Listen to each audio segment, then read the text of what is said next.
And so I think the first step to overcoming those types of things is naming them. You have to like make the connection and name it and accept that connection first. And so naming it, accepting it, and then making a decision to overcome it and work on it, right? Because you can know it's there, but if you don't decide that you're worthy or decide that you're going to put the work in, it'll stay there, right? You have to dig up those roots and you have to do it with care.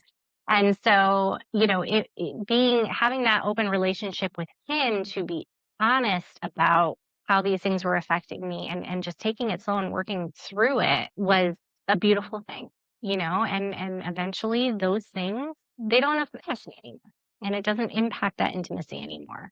Welcome to another episode of the What If You Could podcast. I'm your host, Gary Scott, and today my guest is Amy McKiernan. Hello, Amy. So How are you? I am doing well. How are you? Living the dream, sister. Living the dream. Can't keep a Great. crazy man down.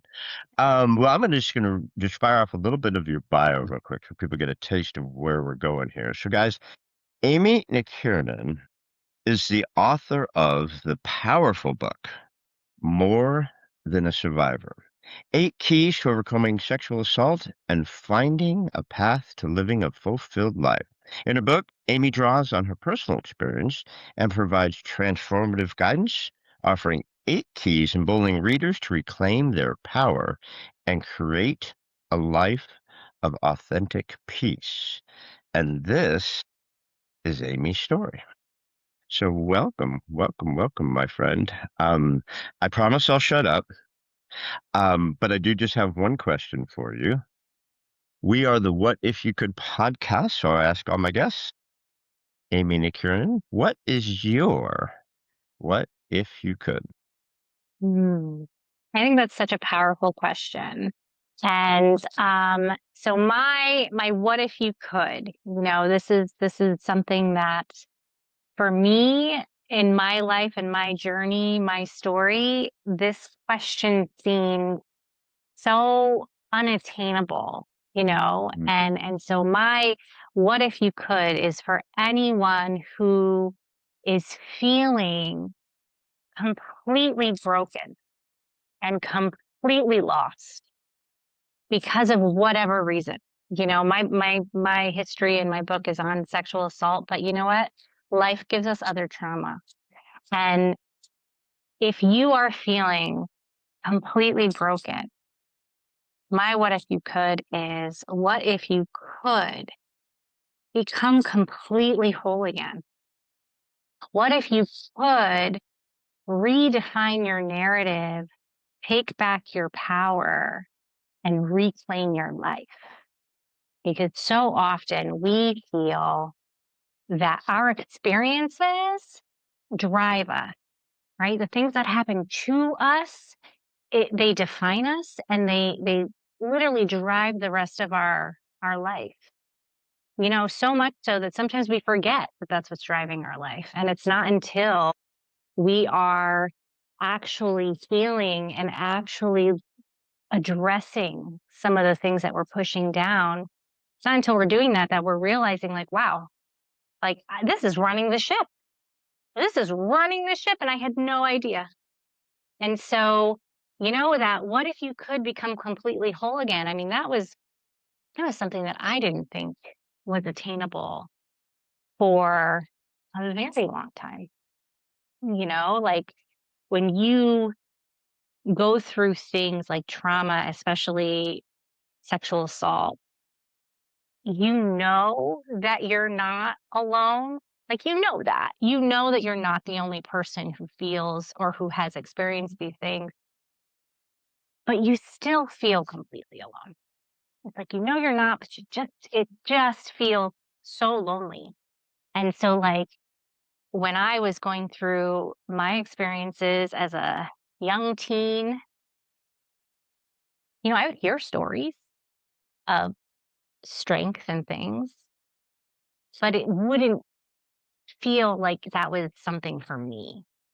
That it didn't seem like it was in the cards for me, until I allowed it to be, until I decided, like, actually, yeah, it is. And I can take it back, and it takes a really long time, and it's not linear. I mean, we all know, right? Healing is and growth, it's not linear. It doesn't just one straight line, there you go. You're all done. It is like this, you backtrack, you stall, you just to completely go the wrong direction. But it's that choosing every day to take even the smallest step toward that healing, or making the smallest choice in the right direction, that eventually things become easier and your path becomes clearer. So, yeah, that's my what if you could, is what if you could become completely whole again, and really be fulfilled and happy, and not identify as the victim and the survivor part of everything. Like, you hear the term, I'm a survivor, and that is like so powerful. It's so powerful to be a survivor. And I identify as an overcomer. And I think that that's where it's at, because you can survive things, but survival asks more questions, right? Are you just surviving? Are you healing? Are you battered down from the battle? Are your wounds open? Are you just barely living, but you survive, right? Or have you, like, really overcome it? And that's like my mantra in life, is just overcoming my past traumas, overcoming the hard things that life still brings. And I think that becoming whole again, deeply healing from my traumas with sexual abuse, has made me so much stronger in life in general. Life is still hard. Life is not perfect. It still brings what life brings. But you know what? I am stronger, and I can withhold all the storms in a different way now, that I may not have been able to do if I didn't actually have my experiences and overcome them and rebuild myself, became whole again. If I didn't do that, then I probably wouldn't be able to withhold these storms the way that I am. Well, I love that. And it reminds me of one of my favorite sayings that says, the devil said, I'm bringing the storm. And the gal says, devil, I am the storm. Don't even go there, dude. Seriously. I love that. But Yeah, yeah. yeah, it's just like, I am the storm. Bring it whatever you want. I got this. But I'm glad that you worked through survivor and overcomer, because I'm not a big fan of the word survive. Like, I've survived cancer. My wife didn't survive cancer. So does that make her lesser than me because she died of cancer and I survived it? And do we really just want to survive? No, that sucks. Who wants to just like survive? It's like, I survived another day. It's like, no, I've Right. overcome another day. I've overcome this, my challenges. I live all out. I don't want to just survive. I'm not on a deserted island, although I wouldn't mind being sometime. But I love that answer. Yeah, completely broken. Anybody who's gone through what you've gone through with sexual assault, or like when I lost my first wife, the grief, people who go through, divorce, bankruptcy and loss of a child. I mean, there's so many things that you could just feel completely broken. It's like, and that's why I loved the cover of your book. I mean, the story between about the gold and the how they Mm-mm. fix it, the pots in Japan, right? I mean, I loved that when I saw the cover of your book. Um, it took you a while to get this book out, and I was fascinated that you said you started this journey on your dad's radio show. That's crazy. Has your dad heard the story before you popped this out on his radio show? Yes, yeah, he lived the Okay, story with me, I mean, that's true. and so he had, yeah, way back in 2014, it wasn't podcast, it was radio programs. And so, he had a radio program, and we did an episode together called What Do You Do When Life Gets Broken? And we talked about one of my experiences. So in my book, there's a few. There are a few really, really traumatic and challenging experiences, but we talked about one of them, my first rape that happened when I was 15. And Mm. we went on and we talked about it as a family. My sister was on, and just like how we navigated through it as a family. And it was so powerful. For me it was like the first time that I had like really spoken in a public way about my experiences and like gave it a voice in that nature. And it was really awesome, and empowering for me. And it was a live radio show. Oh my gosh, it was like a 6 a.m. We recorded at 6 o'clock in the morning or something like that. It was live though. And there was a woman from the Philippines listening live, and she called in. And just hearing her voice being touched by my voice and telling me that I'm courageous and that just like how powerful it was and how she's had her own experiences. It was so monumental for me, and really hit it home that like, you can impact others. This experience, you can help others through your experiences, and you can help people feel less alone, and you can give people hope and healing. And that's so amazing. And that's when I really was first like, okay, yeah, I'm going to write a book. And then I didn't actually start writing the book until like 5 years later. It was like this thing. I'm like, I'm going to write a book. Okay. And it's like almost like I was What if I could write a book, what right? What if if I I could could? What write if a I could write a book? book? Yeah. It was almost like I was waiting for it to happen to me. Like, I don't know, it's like we often, right? Like we wait for Yeah. life to happen to us. Like this, I'm going to write a book, but then like for some reason, this is going to just present itself to me writing this book. I don't know how that makes any sense, but that's kind of like where I was in my headspace. And it wasn't until 2019 that I really started like, no, I'm actually going to like do this. And so I started kind of jotting things down and organizing some thoughts. And then COVID hit, and that gave me kind of a push to really like dive in deeper. Because I mean, the world was everything was shut down. And for me in my home and mother of two children over here, um, mental health was like a big focus for us during that time. And so it kind of was like, even though it was a different kind of topic, I was like, I need to write this. People need hope and healing. And so it gave me that drive to really kind of hone in on it. And it still took me 6 more years to finish it. um, and because, it's like I'm writing it and I'm like, I'm done.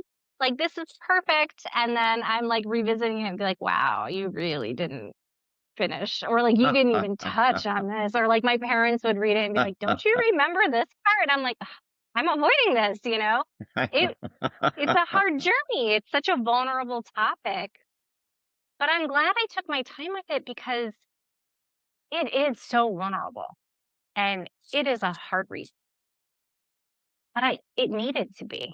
Like I really put it all out there because people need to hear the story. My voice is important and their lives are important. And for people to be able to pick this up and be like, wow, I'm really not alone. Or like, I identify with that experience actually. Like, I didn't even think about that experience actually. And so it's so vulnerable and so powerful at the same time. And that's why it took me so long to write it. I've talked to a lot of authors. I've got a thing for authors. I could say that openly. I'm not ashamed. I do. I have a thing for authors. I will write a book one day. Uh, And I've interviewed a bunch of authors. And, a lot of them say the book finds you. It's kind of like the story about the David, the story about the David, the statue in Florence. Anyways, I mean, a bunch of famous sculptors had that stone and they couldn't none of them would work with it. They said it was a flawed stone. And then Michelangelo said, "No, no, no. there's an angel inside. I'll find him. I'll bring him to life. So, sometimes the book finds you. It just took a little time for you to be in the headset. And I don't want to neglect saying, because I didn't in the opening, but by the way, the journal is freaking awesome. I'm a journal junkie. I've I've I don't know, I've got 100 journals laying around here. I'm a journal junkie, and I haven't found any of them that I go, "That was really good." Your journal that accompanies the book, and by the way, it's free. I just downloaded it right off your website. Wow, that's a great journal that accompanies the book. Love that. Thank you. Thank you. It was so like this purpose of this book, one, it's to share my story, but that's not what it's all about, right? I want readers to connect with it and connect to their own lives with it and do this work with me as you're reading. And that's exactly why the journal is there because when you go through the book, you're prompted to visit it. So it's like you're working with the journal while you're reading. So you're reading and you come across the prompt and you pause and you reflect and you connect your own life and journey to what I'm talking about. And that's the point because it is about healing and hope. And I want people to not just read it and be like, that's so great for her. I want people to feel it, internalize it, and like apply it to them. Which is another interesting piece about the writing it is that I didn't when I sat down to write it, I was like, I'm just gonna tell my story. And it wasn't until I like was going through it that I was like, no, this is gonna not only be about my story, it's gonna be about the journey of healing. And then I drew out these 8 keys that I had known, but I didn't really name until then. Um, and that's why I like really wanted that reflective journal piece because I really do want people to connect to themselves while reading it and start the work, start their own journeys or, you know, It reminded me a lot of my current wife, like I said, my first wife passed, my new wife, not my current. I guess that would mean like there's another one. No, my next and last wife, has been sober for 22 years. So when I met her, I'm like, oh boy, I better figure out this whole sobriety thing. So I went way down the AA rabbit hole, right? I bought, like 15 books on AA. I bought their 12-step books, about everything. So it kind of reminded me about that, about how you really lay it out there. You put the truth down, right? Which is so powerful because when you get it out and you get it on paper, and then you read it to someone or you expose it to someone, it takes away the power because we tend to hold this stuff in, right? We hold it in. We've got shame. We've got guilt. We hate ourselves. The self-talk is wicked. We beat ourselves up. But the more you take away its power by exposing it, the easier it gets to start the healing work. We have an Mhm. earthquake. I think we had an earthquake. That was awesome. That's how powerful that statement was. It just shook the whole camera. But I think that's what I found about the journal that accompanied the book is that it really helped bring the book to life. And then it gave the reader the opportunity to, like you said, not just read it, but live it Mhm. and expose their truth and have the permission and the guide to expose their stuff to start their healing. I thought that was great. Yeah. Yeah. Thank you. And like, yeah, because healing doesn't change what happened to you. It changes the relationship you have with what happened to you. And that's what it's all about. And I feel like it's so people tend to just try to like either forget it, suppress it, or just like live with like deep, deep anger or shame or whatever it is. And it's like they don't think that they can have a healthy relationship with their traumatic experiences. And it's like, whoa, what are you? How could you have a positive relationship with your trauma? Are you crazy? And it's like, but you can, and you can identify with the strength and the healing part and the wholeness that comes from that. And so, yeah, like connecting the reader with to themselves through this was such an important piece, and that's exactly why the journal is there. And I hope that people find it helpful and comforting and all those things. Well, I sure as heck am gonna print it out when I get to the office, but, and go through it because I thought it was fantastic. I got tons of crap I gotta work through.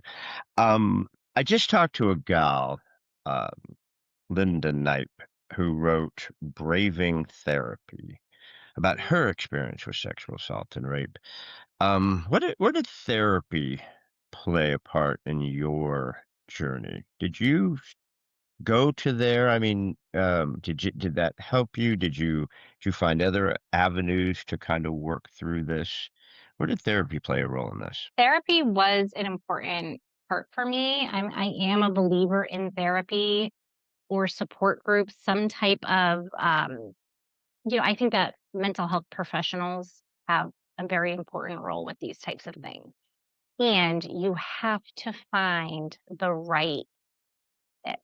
And so it's not a one size fits all, and that is something that is really important because I think that people think it's like they try a therapist, it doesn't work out, and then all of a sudden it's like, well, that didn't work.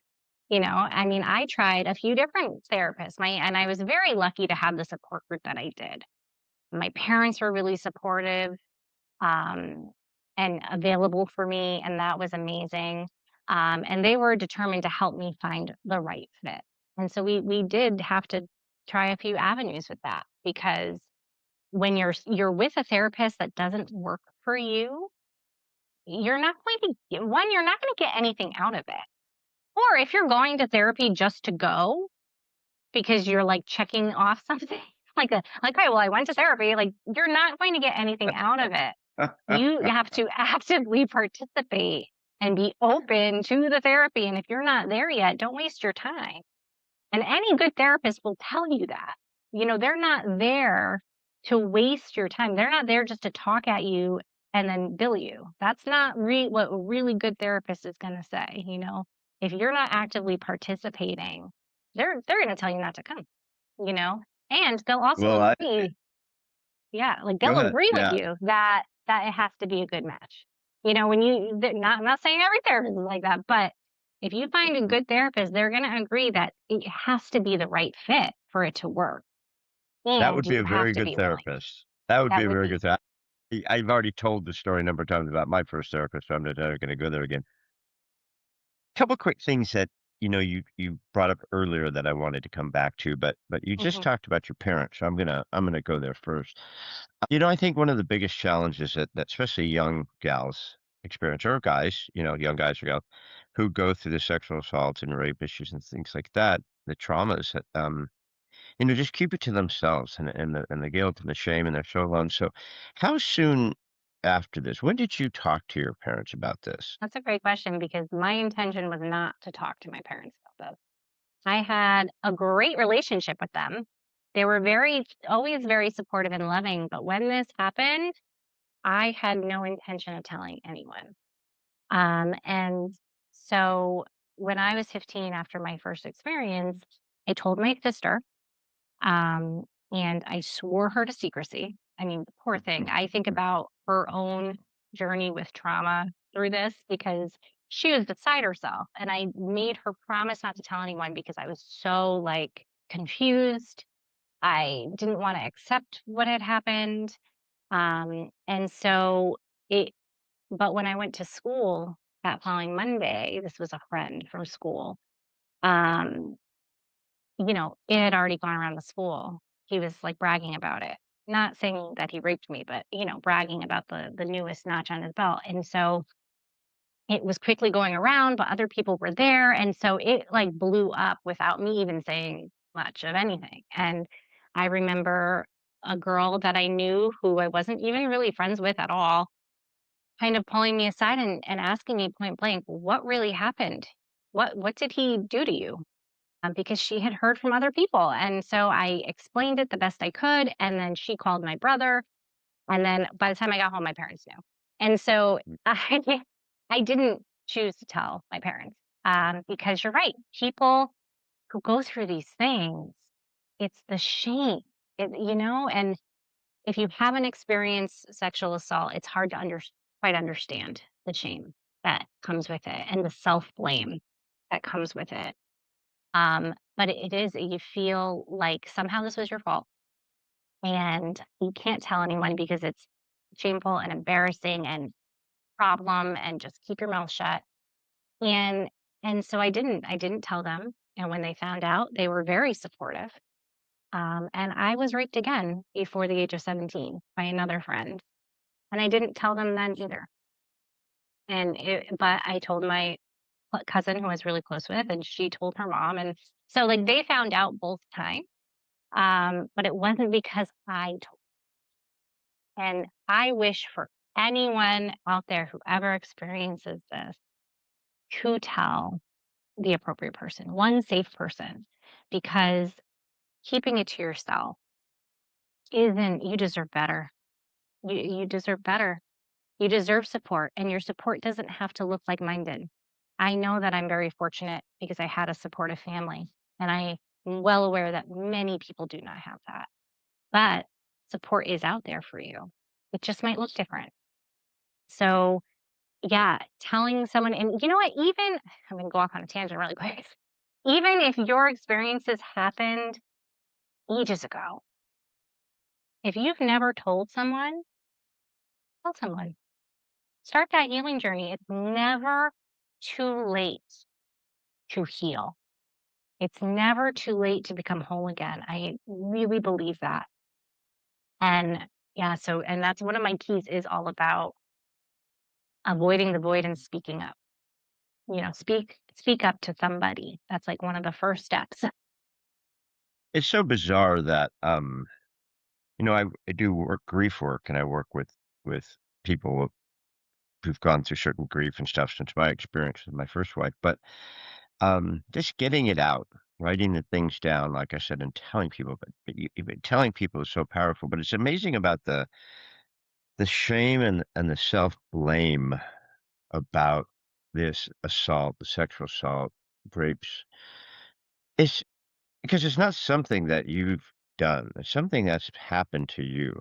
Yet, you beat yourself up over it. You have the shame, you have the guilt, you have the self-blame. It's like, dude, you didn't do this. This was done to you. I mean, that's a bizarre feeling, isn't it? It is, and it's when we see or hear about it happening to somebody else, we are so quick to say exactly that, like, "This is not your fault, you deserve help, you deserve this." But when it happens to us, we're so quick to flip the script and say, "Well, I mean, in my case, I was drinking." So, there's so often that if alcohol's involved, I shouldn't have drank that much. But you know what? You should be able to drink as much as you want, and nobody should be touching you. I mean, that is just the bottom line. It does not matter. You drinking too much or at all doesn't give anyone the right to harm you. But if you're drinking, or especially as a woman, and I know men go through this too. I mean, as a woman, it's, well, maybe I flirted too much. I shouldn't have dressed that way. Maybe I must have done something here to make this okay, you know? And then as a man, it's this whole other, and I obviously don't have that experience as a man, but the shame of being a man and having it happen to you, it's like this huge secret that you can't say anything because you're a man. And there's that like societal pressure of like, well, I definitely can't say anything because I'm a man. And so it's just it's sad how there, is the societal pressure, and just like the way that people, everything's so numb almost. Everyone's so numb to like the way the poor treatment of women, or just like what a man should be and all these things. And then people, they just suffer in silence, and then you push it down and you don't even realize that after time it's driving the ship, and it's affecting your relationships, it's affecting your job, it's affecting so many things because you've never voiced it, never told anyone, or never really fully dealt with it. And I just think that you deserve better. Whoever you are, you deserve better. You know, one of the gals I was talking to, I mean, she beat herself up to the point of someone broke into her house and raped her. And it was like, "Well, maybe I left the door open. Maybe I left the door unlocked. Maybe I left it." It's like, "Dude, let it go." Seriously, you were 0 responsibility for this, but we could just Yeah. search for ways to beat ourselves up on that. But it brings me to another thing that you mentioned, just that aloneness of being in that situation. You talked about a guy. I mean, a guy gets raped by another guy, and like you said, he's got that social stigma of, "Oh no, I'm gay." It's like, well, no, dude, you were sexually assaulted by some dude. All right, that there's no sexual orientation involved in this. Whatever, it was an assault. And for gals, it's the same thing. That aloneness is a really dark place. It's a tough place to dig your way out of in it. Oh, absolutely. I mean, and that's exactly, I mentioned this before. One of my keys is called avoid the void. Speak up. And Mm-hmm. I talk about getting stuck in the void, this void of deep loneliness. And just like you don't, and then after time you don't even realize you're in the void anymore. It becomes comfortable. It becomes your normal. And so yeah, it is so, that loneliness is so powerful. And it's so powerful for people to understand that they really are not alone. Like, unfortunately, this is way more common than we even realize. And you deserve support and you can get support. Even if it doesn't mean it's a family member or a friend, there are so many options out there for support groups. There's hotlines that you can call. I mean, there's a lot out there to get support, and everybody does deserve that. And healing is for everyone. And I Yeah. just, Talk to me about your husband and, being allowing yourself to be intimate again. If you I don't want to get too personal, but you got real personal in your book and in your turn. But because I know that's a real mind mess for a lot of people. It's like just letting yourself be touched again, letting yourself be intimate again, like letting someone know how you now can feel safe. What levels of trust now are you allowed to kind of go to with someone? Because the trust is so broken when you're violated like that. Um, how did that go? Obviously, you got a great guy, you got a couple kids, you guys are doing great. So, how yeah. did you work your way through that part of it? Yeah. And I mean, so before my husband, I went through a lot of not so great relationships. Um, and it was apparent now, like now looking back, it's apparent. It wasn't apparent then to me, probably to everybody else, but that I was just approaching these relationships accepting that I was less than and that I was deserving of whatever they threw at me, right? And so when the treatment was terrible, I still held on tight because that was my lot in life. That's how I navigated. And so I did a lot of healing before I entered a relationship with my husband. And it's interesting that you asked that because by the time I entered that relationship, him and I had actually been friends for a long time first. And then we started dating, and he knew of my past and everything. And I had done, like I said, a lot of healing, and I really thought, like, didn't feel like it really impacted the intimacy with him. But it did end up creeping in. And I had to like make the connection later on, like, wait a minute, there are certain things that are still connected to my past. And I didn't even realize it. Like, we had done couples therapy at one point. I believe that all couples need a little help sometimes, and like I said, big fan of therapy over here. And it was through that, like, that I made the connections of there are certain things in certain areas that I am getting triggered by my past. And so I think the first step to overcoming those types of things is naming them. You have to like make the connection and name it and accept that connection first. And so naming it, accepting it, and then making a decision to overcome it and work on it, right? Because you can know it's there, but if you don't decide that you're worthy or decide that you're going to put the work in, it'll stay there, right? You have to dig up those roots and you have to do it with care. And so, being having that open relationship with him to be honest about how these things were affecting me and just taking it slow and working through it was a beautiful thing, and eventually those things, they don't have impact me anymore, and it doesn't impact that intimacy anymore. Um, but I think that intimacy, yes, can be such a challenge for people who have sexual assault in their past, and it is something that you have to face head on. And it's through the work and through digging up all the things and naming them and voicing them. I mean, like you had mentioned earlier, saying it out loud alone can be so powerful. Like sometimes you go to a friend or a therapist or whoever, and you just say it out loud, get it out of your body and into the world that this is what I'm feeling. I'm And not going to deal with this by myself anymore. right, yeah, Like you and mentioned, the weeds in your garden, you just yes, gotta they creep in there and you just gotta go yank those suckers out by the roots, man. You just yeah. can't let them hang out. Absolutely, absolutely, and that was my internal gardening is, like, identifying that there's still something there and I need to find the root of it and deal with the root, not just the little piece that's popping out, like, you can cut that off and ignore it, but it's gonna come back unless you get to the root of things, and so when intimacy issues came, it was all about getting to the root of the problem and working on that, identifying it, and really putting in the care that it needed, to actually get rid of it and take care of it.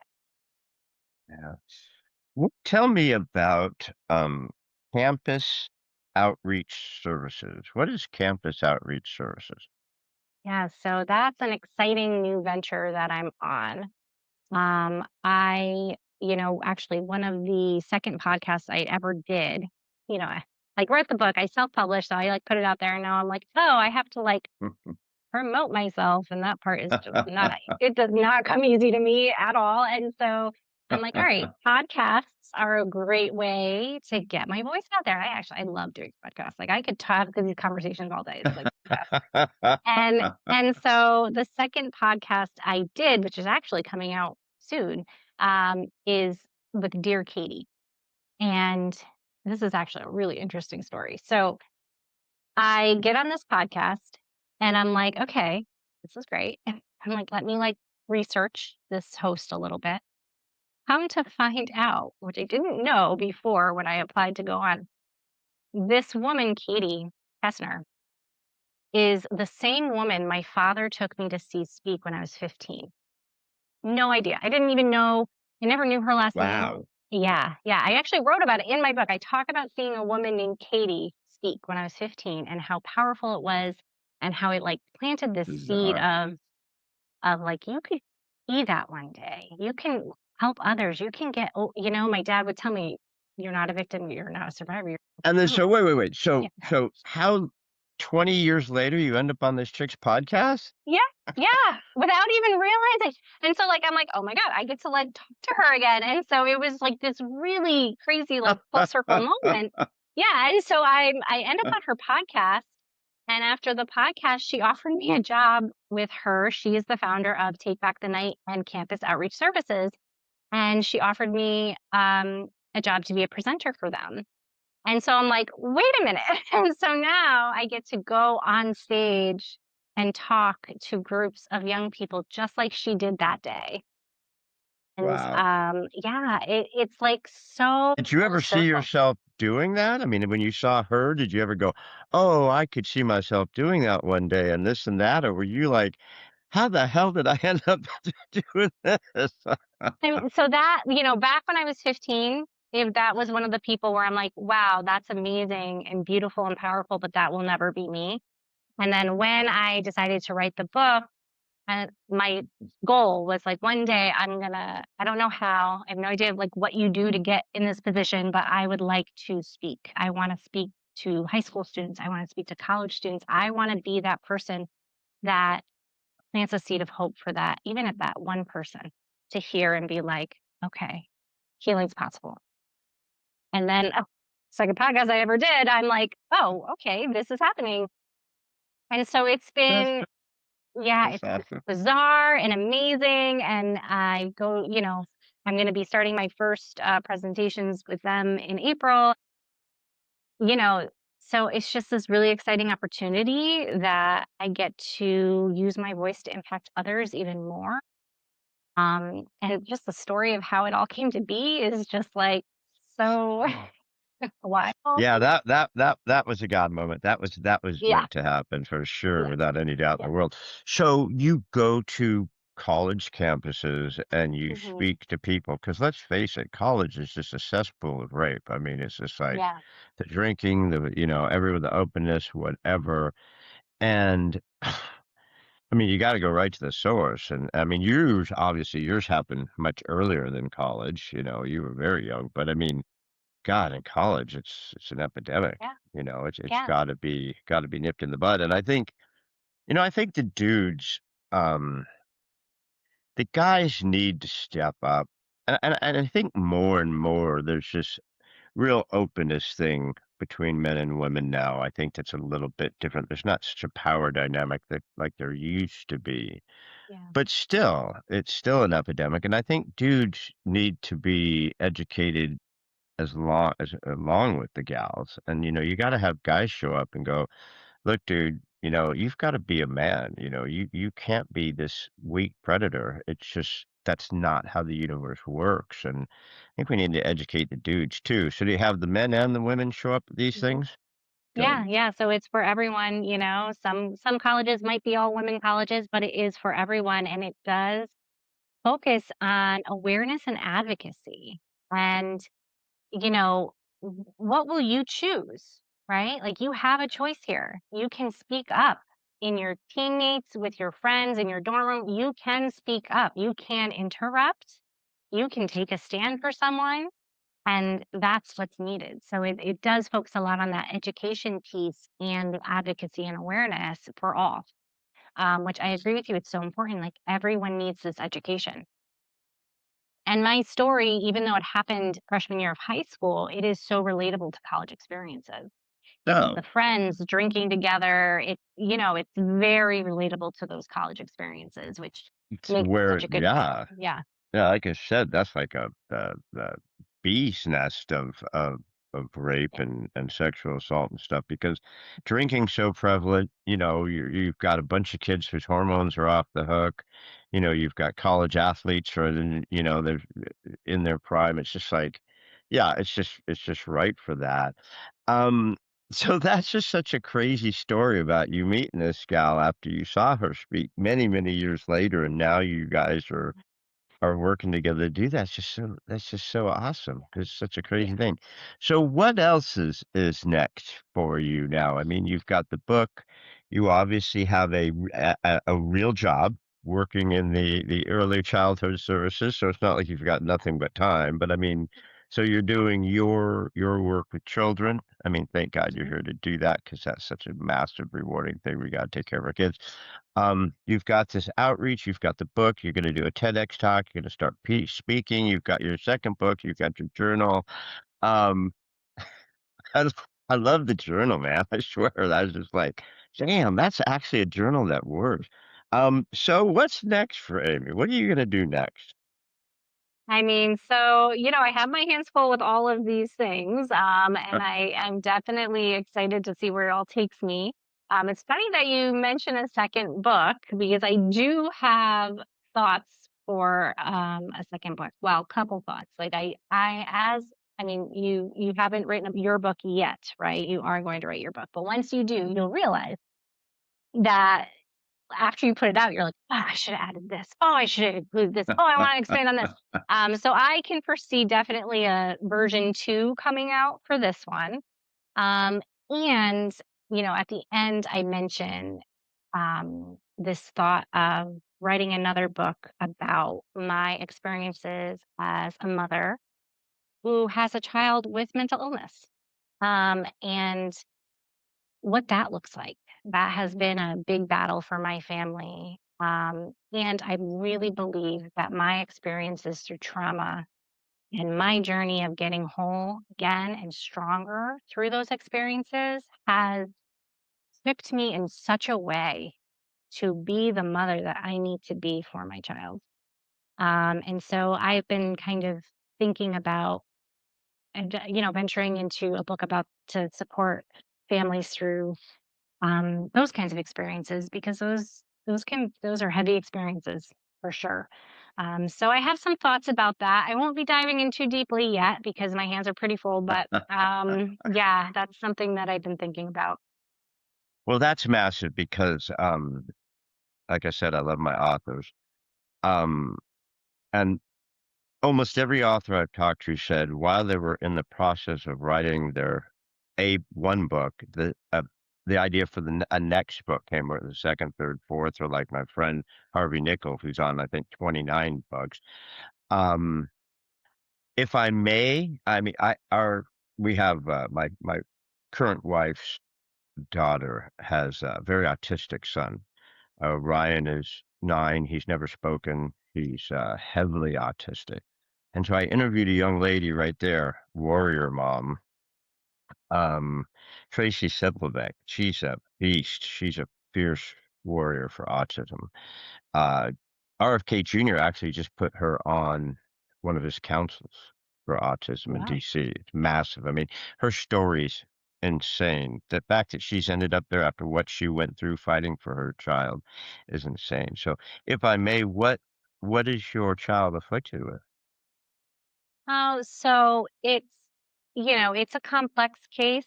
Uh, there's, a mix of personality disorder with like a mood. They haven't really named anything yet.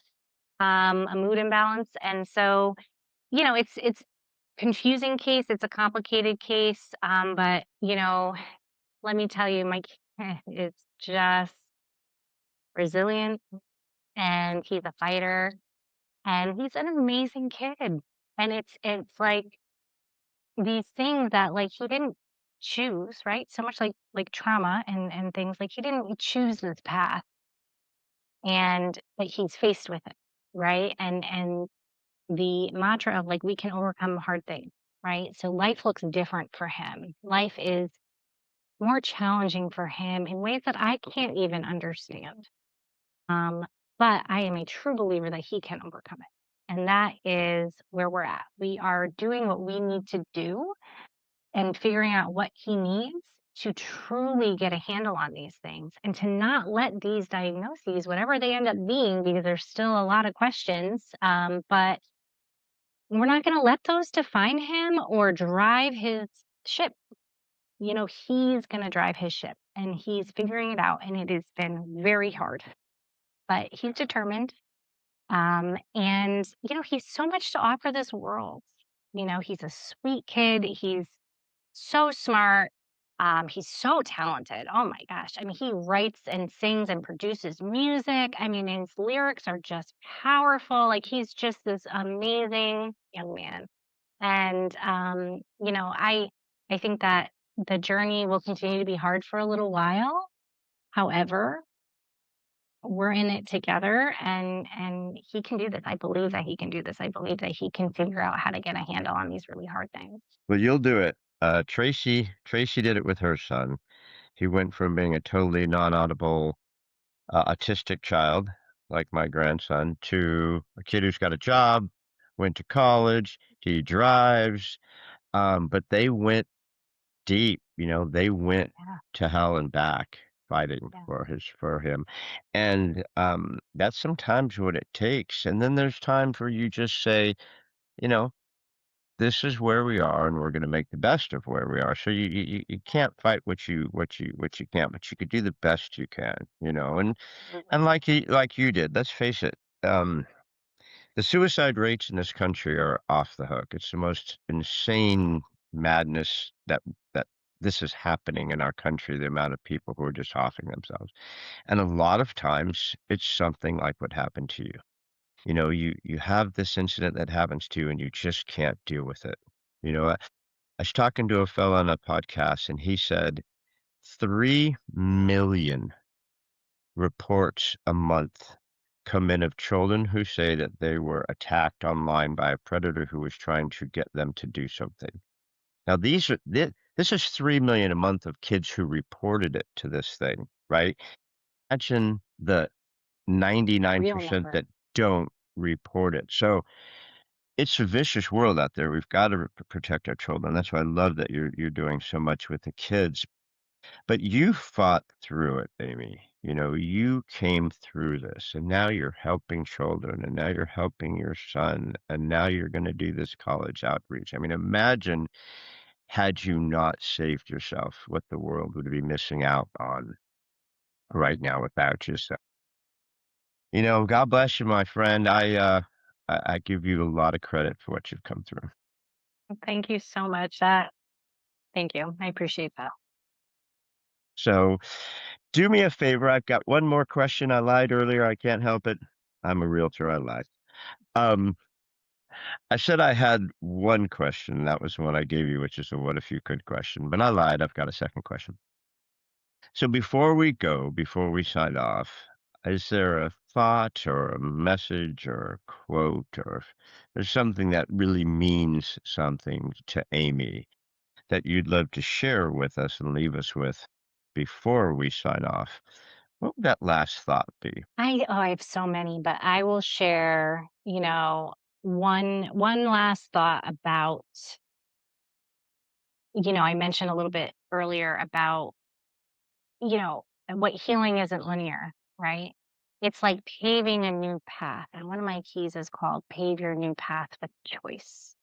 And I just want to leave you with the thought that I talk about it that way because when you think about paving a road, it doesn't happen in a day, right? It is a long, long process and it takes time. It takes time. Sometimes you're faced with boulders, sometimes you stall, sometimes you literally cannot move forward. Hmm. And sometimes you have to chip away at that boulder into like little pieces and it takes forever and it seems like something that will never clear. But if you keep chipping and you keep choosing you, and that's the power of choice, choosing you, choosing your healing, one small choice at a time. And that can look like, you know, setting a boundary. That can look like journaling. That can look like deciding what not to put into your body.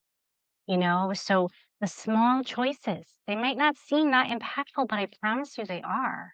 And the more you chip away, you're paving that new path. And eventually that path becomes this clear, beautiful, easy road that you choose to go down every day without a second thought. And that is what it's about. So if you're feeling lost and you don't know where to start, just start with one small choice toward your healing.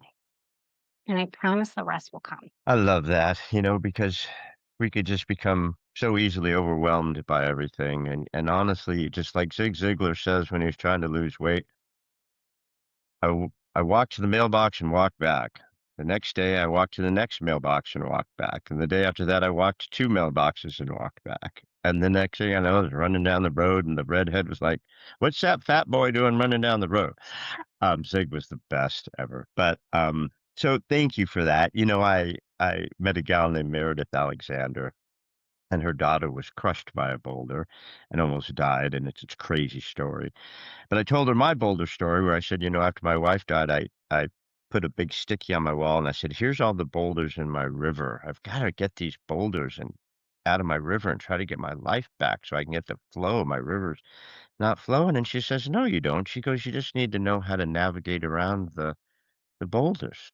Like if you put a leaf in that water, it's just going to float all the way around the boulders. I'm not even going to pay attention to them. I'm go, holy crap, where were you 10 years ago? Huh, yeah, I love that. But you've been wonderful. You've been marvelous. So everybody, we've had a opportunity to share some time with Amy McKiernan. She's the author of the powerful book, More Than a Survivor: 8 Keys to Overcoming Sexual Assault and Finding a Path to Living a Fulfilled Life. It comes with a ridiculously awesome reflective journal with prompts to actively guide the reader through their own healing journey as they read the book. The journal's fabulous. The book is amazing. You're wonderful. So, where can we find more Amy McKiernan? Where can we find more about you, what you're doing, your book, the whole kit and caboodle? Yeah, so you can follow me on social media.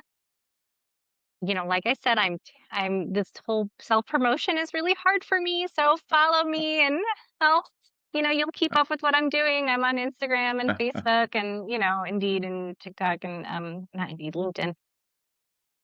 Um, I have a website, amymckiernan.com. And so my information's on there. I post podcasts on there that I've done. And you can find the book on Amazon.